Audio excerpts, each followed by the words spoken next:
Okay, right, on this house, it's a mishmash, it's all bits and pieces. Bits have been added on. Even though that looks like the oldest piece, it isn't. This is the original, the oldest bit. Built in 1780 with the Queen Anne arches, London stocks. Now, the pointing is understruck. You can see that, and it's well executed, it's well done. And there's quite a little bit of grit in it as well. I imagine they still managed to get a good polish finish in it. There's probably a lot of lime in it, but that's my question. Built in 1780, that's 245 years old. So we know sort of that, you know, line pointing 100, 120, maybe 150 years lasts. But this looks original, so it's so weathered in. So my question is, do you think this is original, or maybe it was repointed 120 years ago, and that's why it's weathered in? What do you think? Because this piece here, next to it, was built in 1900, and it's built in sand and cement, and it's a cavity job as well. But, you know, that's already deteriorating. That's sand and cement. So, what do you think, boys? Well, another shit day in paradise, isn't it? Got rain over there and blue skies over there.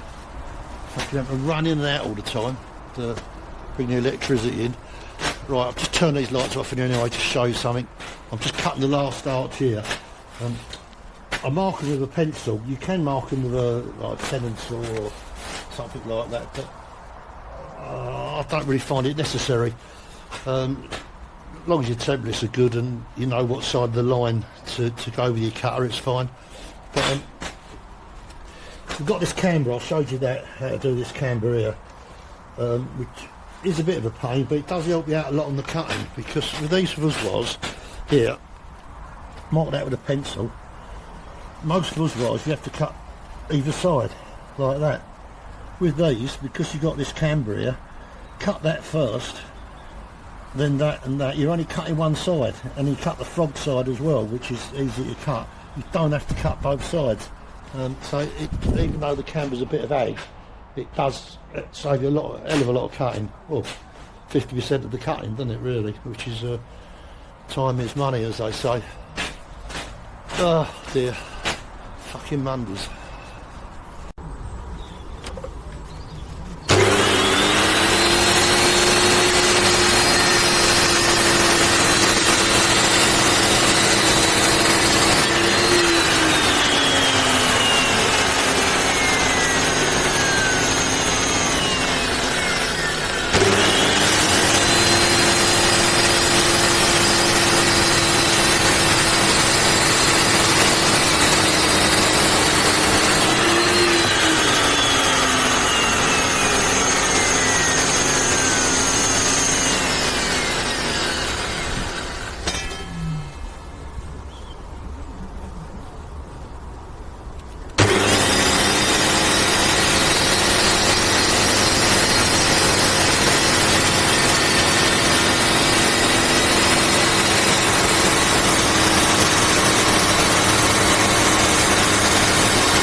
Right, that's the last arch done. I've turned them strip lights off, you can probably see better.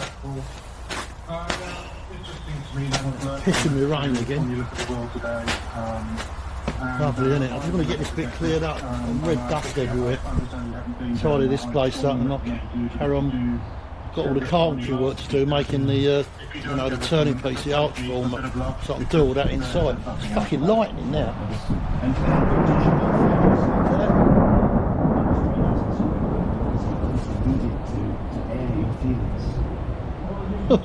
Scary stuff.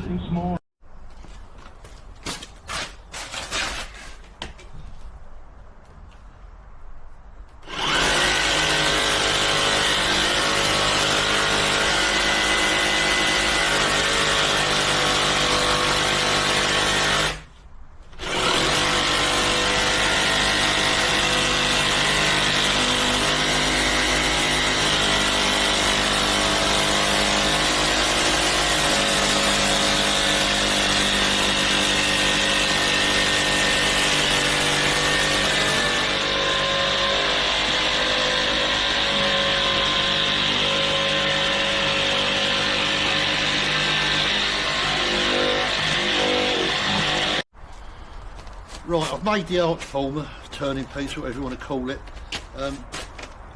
Just made out of the template what I had, and it's just the 2 bits of ply filled in with a bit of 3B2, well 3B2, I'm going to rip it down.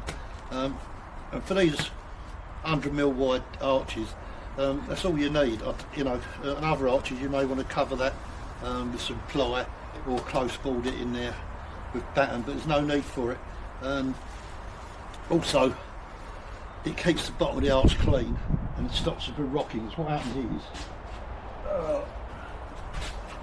if you've got that hardboard on the bottom and you've got a brick out there, you know, it can rock on it and you have to put wedges and stuff in there. So I'll just do it like that. That'll sit on there end to end.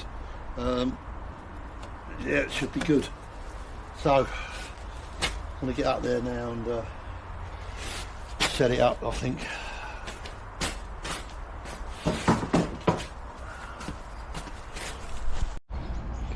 Okay, I've just started to take this arch down, the old one, and I want to show you something now. It's actually not built of soft reds. I didn't think it was. Not soft reds, red rubbers. It's just a standard soft red brick, and they've just cut it as in. They ain't done a bad job really. You know, it's all been done with hammer and bolster and rubbed a bit, so fair play to them. Right, the lime putty, I'm not sure it's even lime putty, it's just a lime mortar it's bedded in.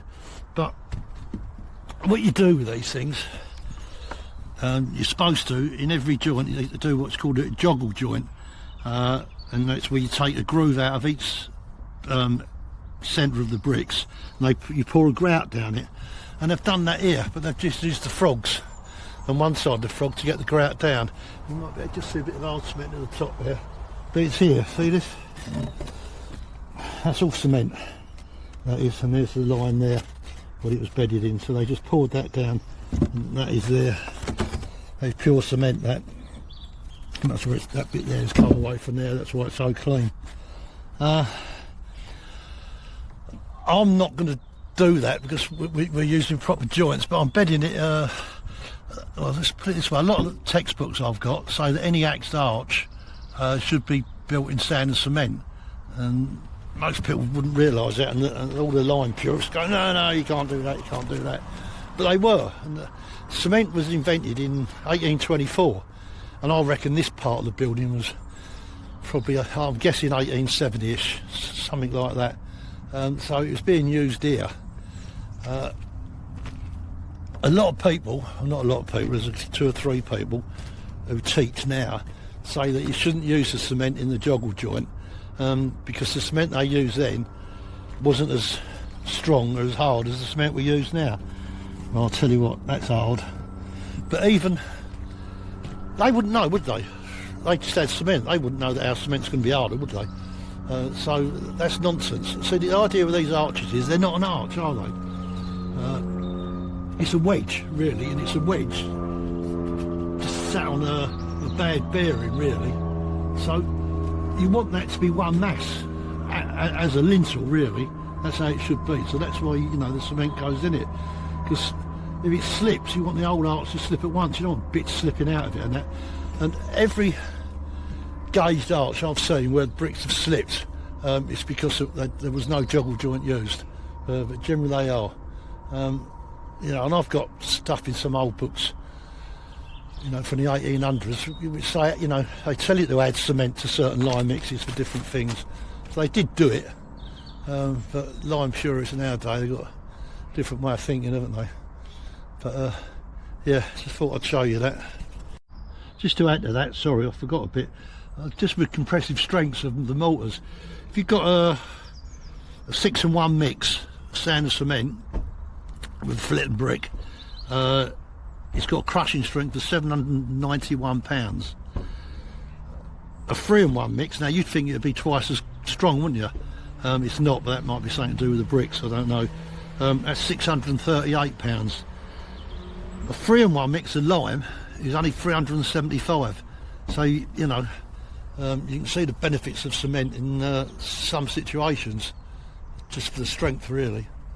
But you know, people talk about breathability and that. these bricks here have been built in lime, and you know, you can see, I know they've been put in standard cement again, but you know, a lot of them are blowing. Yet, you know, this, the core of these bricks here is cement, and they're not blown at all. So it goes to show.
There's one done up there under cover.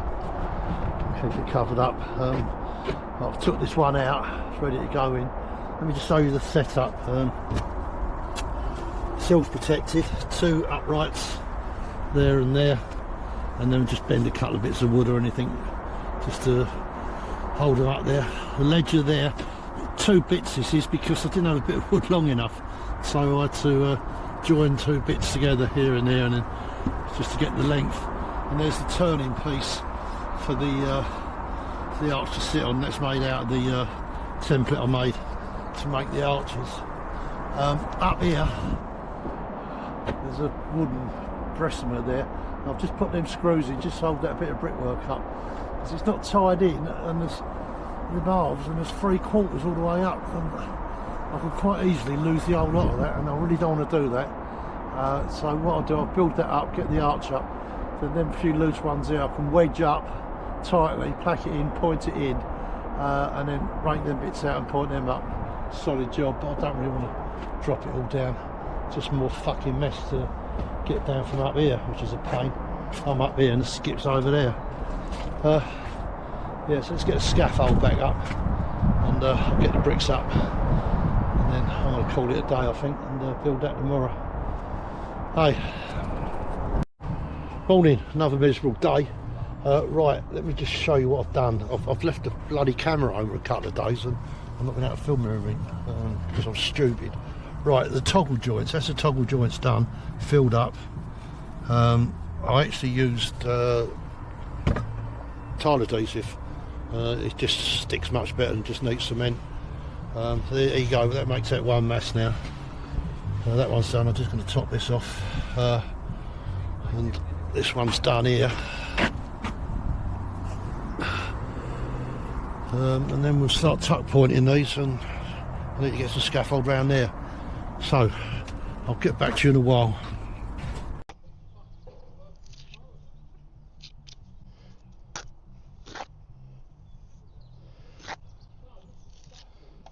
Just putting a stopping in there.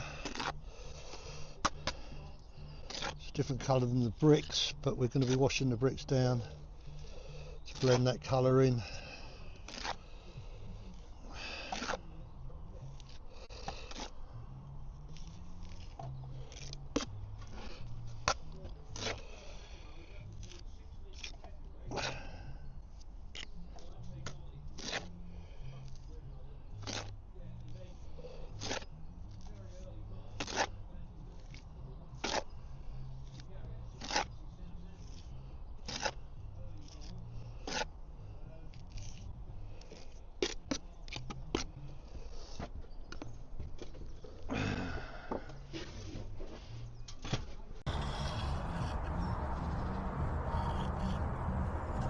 Cutting in the housing now, where it's a groove with a lime tuck sits in, it gives it a key.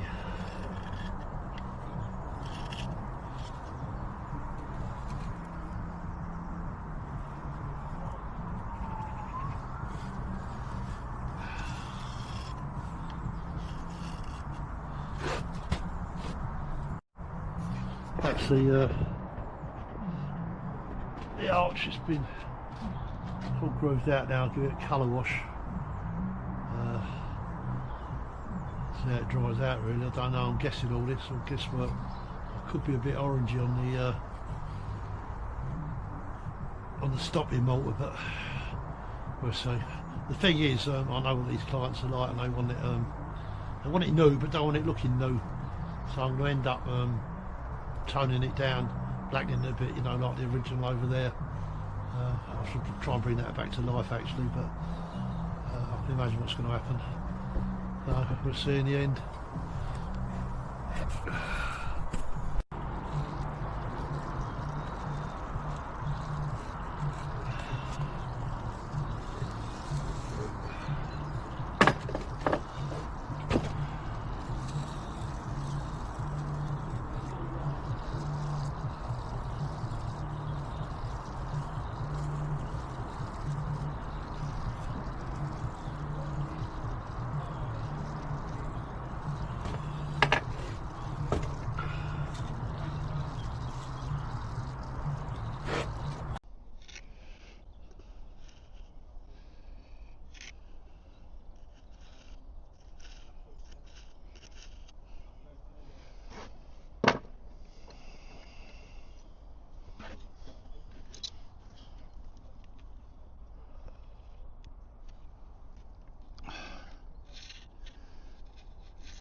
Tuck pointing.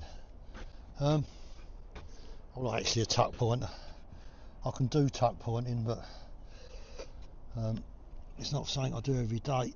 I actually was first taught it, well I wasn't taught it, I was shown how to do it in Australia in the early 80s. And I sort of took note what the blokes showed me, and I never really used it for years. And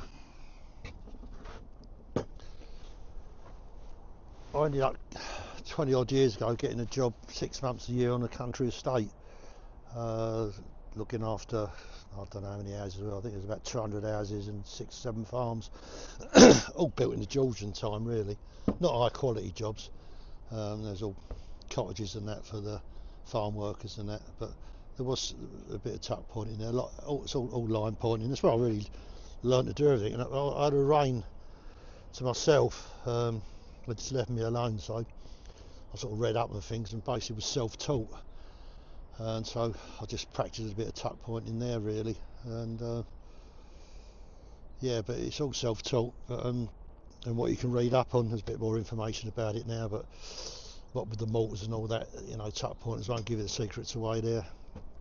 You know, they're paid money to go on courses and you know, spent a lot of time getting their expertise together, so they won't tell you much. If you want to get into it, there are courses about. I don't know the availability or the cost, but Gerard Lynch does one, Terence Lee, I only looked small and I had a bit quick Google about, and Georgian brickwork. They all do courses on it. What they're like, I don't know. I mean, Gerard Lynch is well known, isn't he? And Terence Lee, definitely, his book on historic bricklaying repairs and that is an excellent book. So yeah, if you fancy it, do that. But yeah, as I say, I'm not a tuck pointer. Some of the lads I know do it all the time and are fantastic, the quality and the speed. I'm slow and rough. It gets the job done though. Yep.